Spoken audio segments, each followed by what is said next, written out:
Bismillahirrahmanirrahim. In this video session, I'm going to provide you the answers of Computer Science Class 12, Paper 2024, Group 1, Section B only. Okay, first question is, write down one application for each of the following types of operating systems: time sharing, real time, and embedded system. And second question is, write down any three differences between process and thread. Time sharing application of operating system. Time sharing operating system used in university computer labs for multiple users to access the system simultaneously. Real-time operating system used in air traffic control system for immediate processing and response. Traffic control system. Embedded operating system found in washing machines and microwave. These are the daily life examples to control appliances functions. Next, answer B, difference between process and threads. ये process और threads का difference लिखिए. Process क्या होता है और thread क्या होता है. Upper process is in independent program in execution. Execution में वो इंडिपेंडेंट प्रोग्राम होता है. Thread, a thread is smaller unit of process. एक स्मॉल यूनिट होता है प्रोसेस का. Process have separate memory space. Okay, thread share the same memory space of the process.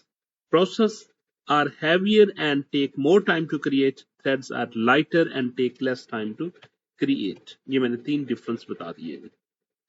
ठीक हो गया प्रोसेस और थ्रेड का.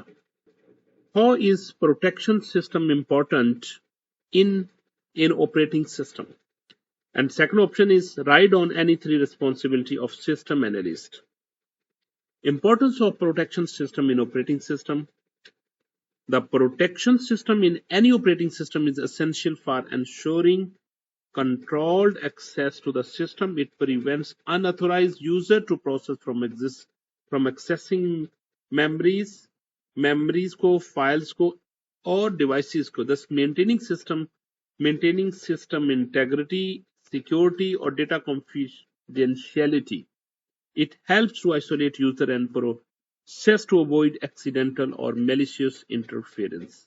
Section B is these are the three responsibilities of a system: collects and analyze system requirements, designs system specification workflow based on business models, specification and workflow करता है, coordinate with the developers and testers to ensure proper system implementation in implementation phase.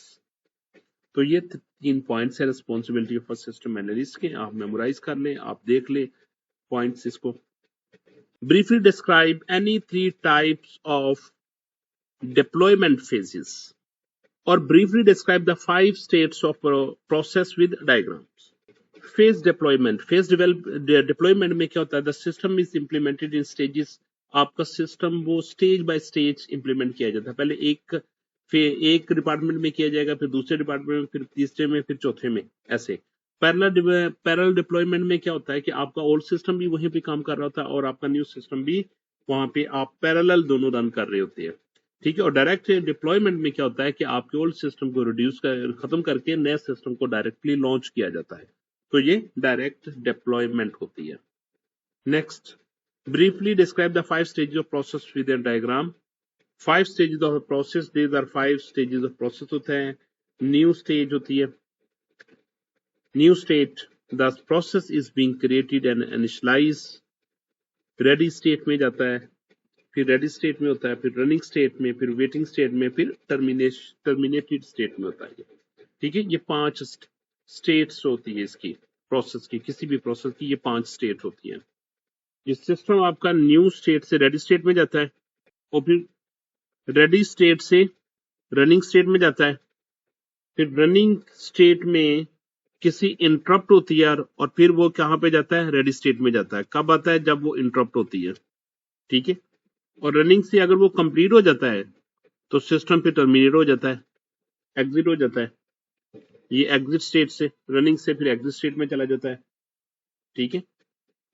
और ready से waiting में भी, और waiting state से running से दोबारा रेडी स्टेट में भी जा सकता है, और रनिंग से फिर वेटिंग स्टेट में भी जा सकता है. रनिंग से वेटिंग स्टेट में आया और इनपुट और इवेंट वेट और वेटिंग से फिर वो दोबारा रेडी स्टेट में भी, वेटिंग से फिर रेडी स्टेट में होता है, रेडी से फिर रनिंग और फिर इंटरप्ट हो जाता है। ये इसकी शेड्यूलिंग होती है। यहाँ पे वो शेड्यूलिंग एल्गोरिथम यूज करते हैं।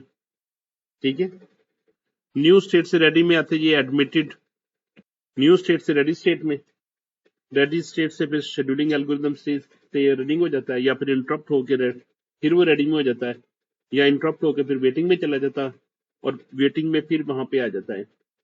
और यहाँ पे इनपुट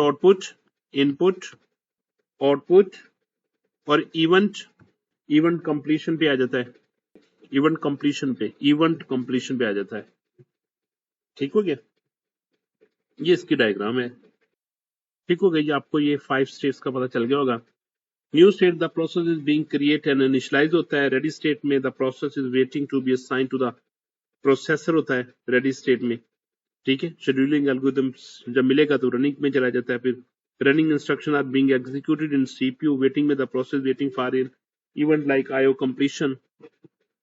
ठीक है, इसमें वेट का आ जाता है, इसमें कंप्लीशन का वेट कर हो जाता है जी, ready.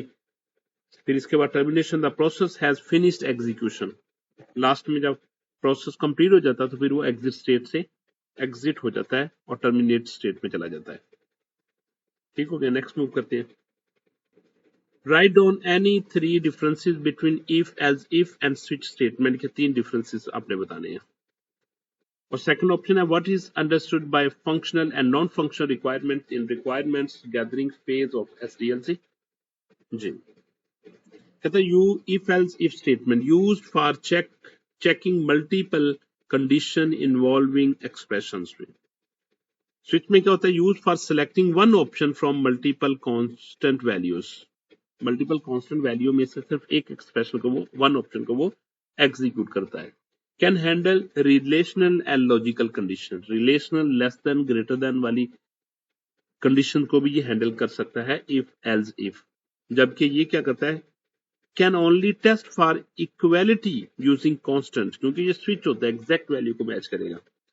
Slower in execution if many condition are checked, faster in execution for many constant cases. ये फास्टर एक्सेस होती है, इसमें स्लोअर होती है क्योंकि इसने काफी कंडीशंस को चेक करना होता है। ठीक हो गया, ये डिफरेंस था। और next, functional versus non functional requirement in SDLC. Functional requirement define specific behaviour और function of the system. Functional requirement जो फंक्शनैलिटी, सिस्टम की फंक्शनैलिटी को शो करती है। नॉन फंक्शनल रिक्वायरमेंट सिस्टम की परफॉर्मेंस और सिक्योरिटी को शो करती है और उसकी ऑप्टिमाइजेशन पे काम कर रही होती है। For example, user login, data entry, report generation, these are the functional requirements. Non functional requirements are quality attributes like performance, usability, reliability and security. तो जो ये दोनों में डिफरेंस था। What will be the output of the following code segment, integer I J equal to, अब देखिए J में क्या हो रहा है, J equal to I plus plus, I की वैल्यू 3 थी तो ये पहले क्या करेगा, 3 पहले इसको साइन कर देगा। ठीक है, तो अब जे के पास भी क्या आ जाएगा, जे के पास भी 3 आ जाएगा, जे के पास 3 आ जाएगा। जबकि आई के पास क्या हो जाएगा, आई के पास 1 का इंक्रीमेंट होगा, 1 का इंक्रीमेंट होकर आई के पास वैल्यू क्या आ जाएगी 4, यानी कि आई के पास 4 आ जाएगा और जे के पास 3 हो जाएगा। J equal to 3, I becomes 4। आगे K equal to I plus plus, तो इसमें क्या होगा, इसमें पहले इंक्रीमेंट होगा। आई की वैल्यू क्या थी, क्योंकि यहाँ पे 4 हो चुकी थी और इसमें जाएगी तो वैल्यू क्या आ जाएगी, 5 आ जाएगी। आई की वैल्यू भी 5 हो जाएगी और के की वैल्यू भी 5 हो जाएगी।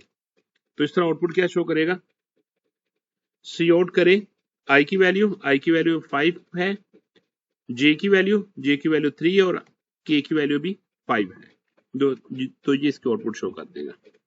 नेक्स्ट क्वेश्चन में कहता है what will be the output of the following code segment, integer I equal to 0, I less than equal to 3 तक मूव करे, आई में प्लस प्लस करे, C out enter character, C in करे C H में, output put dot C H कर दे। आई equal to 0 से लेके 3 तक चलेगा, मीन 0 1 2 के लिए 3 नहीं आएगा इसमें, 0 to 2 तक चलेगा, 2 इंक्लूड 2 होगा, 3 इंक्लूड नहीं होगा। आई में प्लस प्लस करें, एंटर द करेक्टर, वो आपसे एक करेक्टर पूछेगा और cn करता जाएगा, ch में वो वैल्यू स्टोर करता जाएगा और बाद में out डॉट पुट ch करते जाएगा। ठीक है, out डॉट पुट। अब देखिए यहाँ पे एंटर, इसमें value if input A B C, first आपने कैरेक्टर लिखा ए, दूसरा लिखा बी, तीसरा लिखा सी, तो वो इकट्ठा क्या लिख देगा, ए बी सी लिख देगा। ठीक हो गया। What will be the output of the following code? Integer m equal to 5, c equal to 0, while c less than equal to 100, c less than equal to 100, m equal to m plus 1, यानी कि m equal to m plus 1 और c equal to c plus 1, और c की value 0 से लेके कहां तक चलेगी, c की वैल्यू 0 से लेके c लेस देन 100 तक चलेगी, यानी 99 तक चलेगी। ठीक है, c आउट करें m को, और m में 1 का इंक्रीमेंट होता जा रहा है, तो इसमें क्या करेगा, m में इनिशियल वैल्यू क्या है, m में इनिशियल वैल्यू c है, c m equal to 5, c equal to 0, the loop runs 100 times, each time m is incremented by 1, find the value of m equal to 5 plus 100, 105, m की value क्या आ जाएगी, 105 आ जाएगी, m की value 105 आएगी, output में क्या show करेगा, 105 show कर देगा, क्योंकि आउटपुट में आप क्या शो कर रहे हैं, सिर्फ m को शो कर रहे हैं, 105 आ जाएगी, क्योंकि ईच टाइम क्या करता जाएगा, m equal to m plus 1 करता जाएगा, previous value plus 1, previous value plus 1। ठीक है, सी नहीं करता जा रहा बल्कि 1 करके 1 करता जा रहा है, तो ये इसकी आउटपुट 105 आएगी। नेक्स्ट, इसकी आउटपुट लिखनी है आपने, integer a equal to 7, b equal to 12, function को कॉल करे, a और b पास करे, फिर a की वैल्यू लिखे, फिर b की वैल्यू लिखे, फंक्शन में क्या हो रहा है, integer m, integer n, integer m and integer n, देखिए n में रेफरेंस पास हो रहा है, देखिए एंड के साथ पास हो रहा है, n equal to n minus 2 times m और m equal to 2 times m, m की वैल्यू 2 से मल्टीप्लाई होगी, जबकि n की वैल्यू क्या होगी, माइनस होगी 2 टाइम्स m से। ठीक है, तो हम देखते हैं इसमें क्या हो रहा है।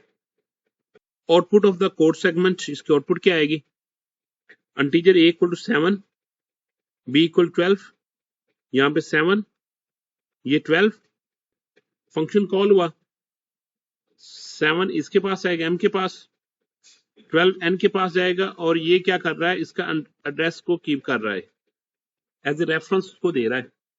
ठीक है, अब देखिए n की वैल्यू क्या आ जाएगी, n की value n minus 2 times m, means n की वैल्यू क्या है, n की वैल्यू 12 माइनस 2, m की वैल्यू 7, 12 माइनस 14, n की वैल्यू क्या आ जाएगी, n की वैल्यू माइनस 2 आ जाएगी, n की वैल्यू माइनस 2, m की वैल्यू क्या आएगी, m की वैल्यू 2 मल्टीप्लाई बाय 7, m की वैल्यू 14 आ जाएगी, m की वैल्यू 14 आएगी, लेकिन देखें b इसमें रेफरेंस पास कर रहा है, यानी कि जो भी चेंज होगी वो b में चेंज हो रही डायरेक्ट।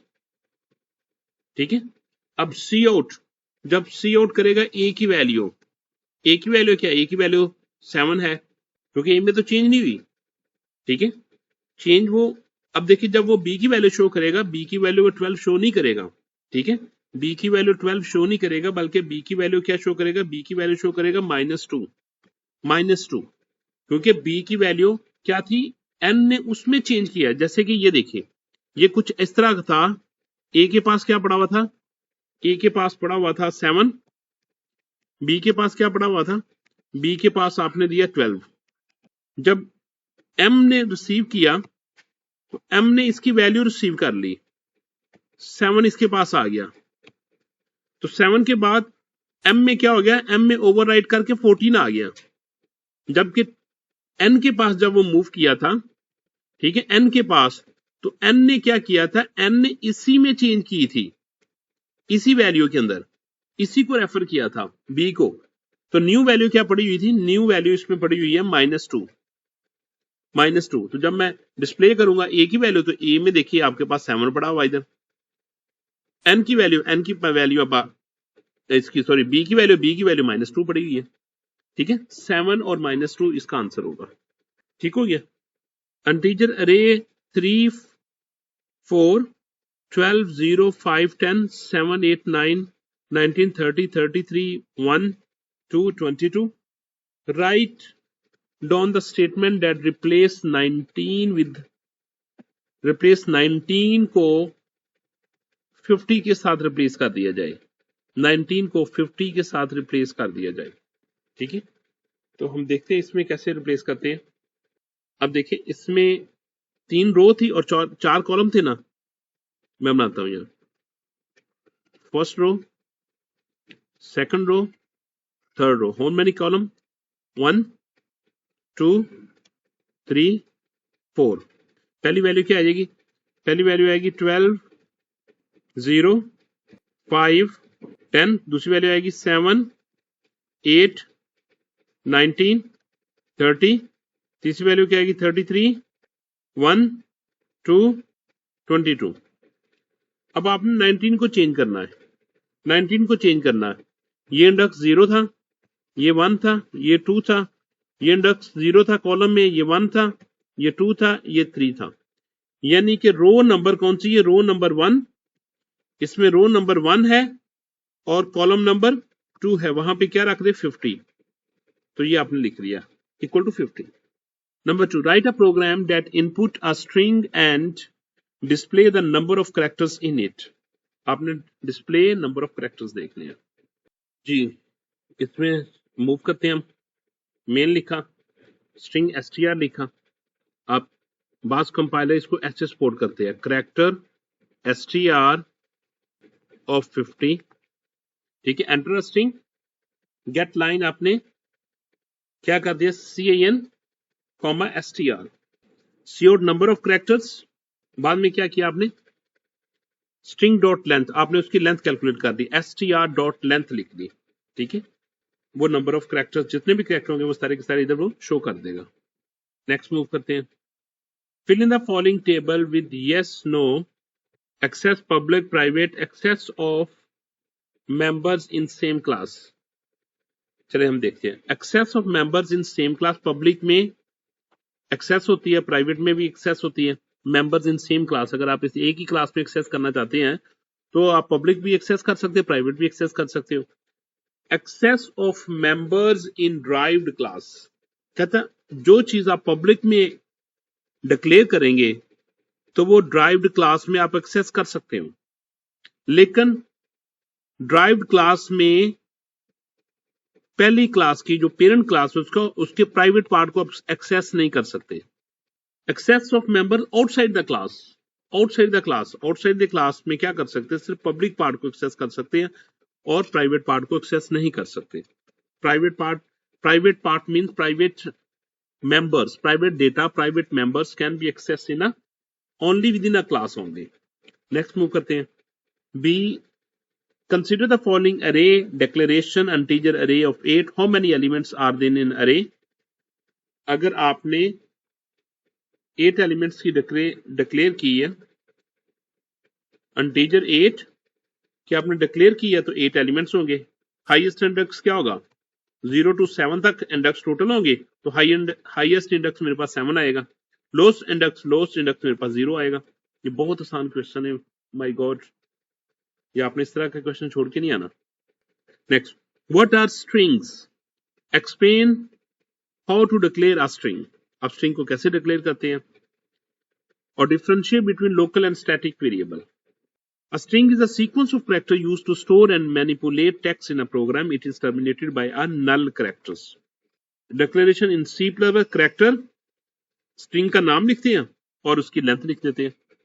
अगर आप स्ट्रिंग क्लास यूज कर रहे हो तो आप स्ट्रिंग नेम भी लिख सकते हो। ये डिपेंड करता है कि आप कौन सा कंपाइलर यूज कर रहे हो। Differentiate between local and static variable. Local variable और स्टैटिक वेरिएबल में क्या डिफरेंस होता है? Derived inside the local variable declared inside a function and accessible within the function. Declare inside a function but retains value between function calls. Static values की retain रहता है value between the function calls. Local variable created and destroyed each time the function is called. Function call हुई तो create हुआ, function and हुआ तो destroy हो गया। जबकि इसमें ऐसे नहीं होता, इसमें क्या होता है, वो throughout the execution of the program तक रहता है, एग्जीक्यूशन तक। कॉल किया तो कॉल रहेगा जब तक प्रोग्राम एंड नहीं होता। डिफॉल्ट वैल्यू इज गार्बेज, इसमें डिफॉल्ट वैल्यू इज 0। ये लोकल वेरिएबल और स्टैटिक वेरिएबल है। इसकी एग्जांपल मैं ऐसे देता हूं, void function 1 और आपने क्या लिखा, इंटीजर a इक्वल टू 0 और आपने लिखा static integer b equal to 0, आपने लिखा a प्लस 10, फिर आपने लिखा b equal to b plus 10, फिर आपने लिखा सी आउट करे a को एंड लाइन, फिर आपने लिखा सी आउट b को एंड लाइन। ये आपने फंक्शन डिक्लेयर कर दिया, फंक्शन क्लोज कर दिया। वॉइड मेन लिखते हैं आप, वॉइड मेन में आपने लिखा जी for integer x equal to 1 से स्टार्ट करें, लेस देन इक्वल टू 3 तक चले, x में प्लस प्लस करे और क्या कॉल करे, फंक्शन fn 1 को कॉल करे। इसका मतलब ये फंक्शन कितनी बार कॉल होगा, 3 मरतबा कॉल होगा। फर्स्ट टाइम कॉल हुआ इधर जाएगा, ठीक है। फर्स्ट कॉल में a की वैल्यू क्या लिखेगा, integer a equal to 0, a की वैल्यू 0, b की वैल्यू भी 0, फिर a की वैल्यू में 10 का इंक्रीमेंट किया, b में भी 10 का इंक्रीमेंट किया, तो क्या लिख देगा, a की वैल्यू 10 करेगा, b की वैल्यू भी 10 करेगा। फर्स्ट कॉल फिनिश हुई। ये क्या थी, फर्स्ट कॉल। अब दोबारा सेकंड कॉल जाएगी, जब सेकंड टाइम जाएगा, यहां पे वैल्यू लिखेगा, सेकंड टाइम कॉल जाएगी तो फिर क्या करेगा, ये देखें, ये आपका फिर 0 इनिशियलाइज हुआ, ये सेकंड टाइम कॉल थी, second time call a equal to 0 से इनिशियलाइज हुआ, static integer b equal to 0, अब ये इनिशियलाइज नहीं होगा, स्टैटिक अब इनिशियलाइज नहीं होगा। स्टैटिक में पहले ऑलरेडी क्या, ये लाइन नहीं चलेगी, सेकंड टाइम ये लाइन नहीं चलेगी, ठीक है, लेकिन ये लाइन एवरी टाइम चलेगी। अब b में क्या वैल्यू, अब b की वैल्यू क्या होगी, a की वैल्यू में 10 का इंक्रीमेंट कर दिया, a की वैल्यू फिर 10 होगी, b में क्या करेगा, b में ऑलरेडी 10 था, 10 और ऐड कर दिया, तो ये क्या हो जाएगा, 20 हो जाएगा। तो सेकंड कॉल में a की वैल्यू वो शो करेगा 10 और b की वैल्यू वो शो करेगा 20, ठीक हो गया। अब ये फंक्शन तीसरी मरतबा जब ये फिर जाएगा थर्ड कॉल में, तो थर्ड कॉल में इधर लिखता हूं, थर्ड कॉल में फिर a 0 से इनिशियलाइज होगा, जबकि b इनिशियलाइज नहीं होगा। नेक्स्ट स्टेट में a का इंक्रीमेंट होगा, तो a का इंक्रीमेंट 0 प्लस 10 इक्वल टू 10, और b में क्या आएगा, b में लास्ट टाइम क्या पढ़ा था, 20 प्लस 10 ये 30 आ जाएगा। अब a की वैल्यू शो करेगा 10, b की वैल्यू शो करेगा 30, तो ये आपने डिफरेंस देख लिया। उम्मीद मुझे है कि आपको ये समझ आ चुकी होगी, the difference between local variable और स्टैटिक वेरिएबल। स्टैटिक वेरिएबल एक बार इनिशियलाइज होता है, बार बार इनिशियलाइज नहीं होता, जबकि local variable every time initialize होता है, ठीक है। ये मैंने डिफरेंस भी लिख दिया, ठीक है। अगर आपको समय लगे तो आपने अच्छा सा कमेंट देना करना इसमें, ठीक है, मुझे पता चलेगा कि किसने ये वीडियो देखी है। नेक्स्ट मूव करते हैं, compare binary files with text file in light of the heading in C++। Binary file store data in binary format, text file store data in plain text. इसमें ह्यूमन रीडेबल होता है, उसमें human readable नहीं होता। 3 modes of file opening in C++: input mode, open file for reading mode; output mode, opening files for writing mode; और append mode, open file for appending data at the end। ठीक हो गया, next move करते हैं।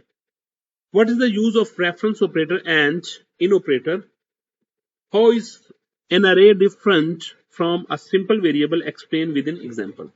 And operator क्या लिख करते हैं, इंटीजर a इक्वल टू 10 लिखा आपने, ठीक है, फिर आपने उसका एड्रेस स्टोर कर दिया पॉइंटर में, ठीक है, तो ये pointer store the address of the variable a, तो ये एंड ऑपरेटर था, ठीक है, जो कि एड्रेस कुछ को प्रोवाइड करने के लिए यूज किया जाता है। डिफरेंस बिटवीन अरे एंड सिंपल वेरिएबल, अरे और सिंपल वेरिएबल में क्या डिफरेंस होता है? Simple variable store a single value होती है, अरे में store multiple values of the same data types. Same data type, या आपने कंडीशन क्या रखनी है? सेम डेटा टाइप होगी तो आपकी अरे होगी, और डिफरेंट डेटा टाइप होगी तो आपका स्ट्रक्चर होगा। Next question number 12, write down the syntax of using the BOF function in the file handling, beginning of file, EOF means end of file।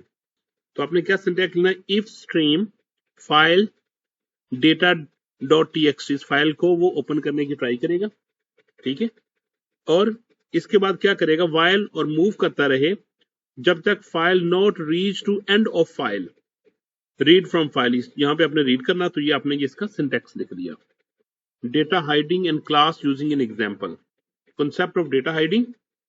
अब देखिए, क्लास आपने स्टूडेंट लिखी, इसके प्राइवेट एक्सेस स्पेसिफायर में आपने इंटीजर मार्क्स लिखा, public में आपने वॉइड सेट मार्क्स लिखा, set marks integer m, marks equal to m, m की वैल्यू किसको मिल जाएगी? मार्क्स को, और मार्क्स आपके पास ऑलरेडी वेरिएबल है, क्लास वेरिएबल है।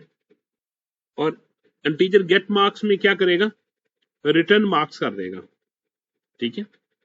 तो ये इसकी एग्जांपल थी। इसमें क्या कर दिया आपने?